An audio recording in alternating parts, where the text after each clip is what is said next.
মিস্ত্রি ভাই, হ্যাঁ ভাই।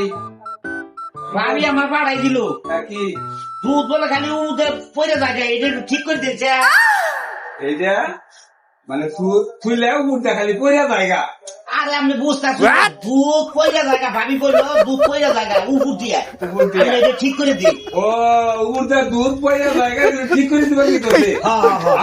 আমি করে কার জায়গা মানে এটা নিয়ে ঠিক করবা। টেনশন করবেন না, এই ব্যবস্থা আমার কাছে আছে। জীবনে দুধ উর্দা করবো না, সেই ব্যবস্থা আমি করে দিতেছি। আপনি একটু ধৈর্য ধরুন। আচ্ছা আচ্ছা আচ্ছা, একটু ধৈর্য ধরুন। ঠিক আছে। দুধ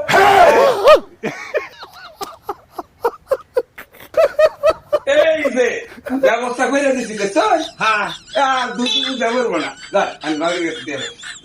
এই যে আপনি ঠিক করে দিলেন, হ্যাঁ, আবার ভাবি যান আমার পাড়ায় না, না দুধ আর উর্দা করবো না। দুধ তো উঠে করবো না। না, আমি তো নিজে যত দুধের মধ্যে উর্দা করতেছে না। এই ব্যবস্থা করে দিচ্ছি। এই যে, ভাবির কাছে দিয়ে দেব, দিচ্ছি, ঠিকঠাক করে দিচ্ছি। যা, ঠিক আছে, যা, যা। আচ্ছা যা। পয়সা দিলাম মিস্ত্রি ভাই। অসুবিধা নাই, অসুবিধা নাই। শালার বুড়া ইয়াই ছিল পাতি দিছি চেন্দা করে বাদ যাও দিব আজকে দাও, হ্যাঁ দাও।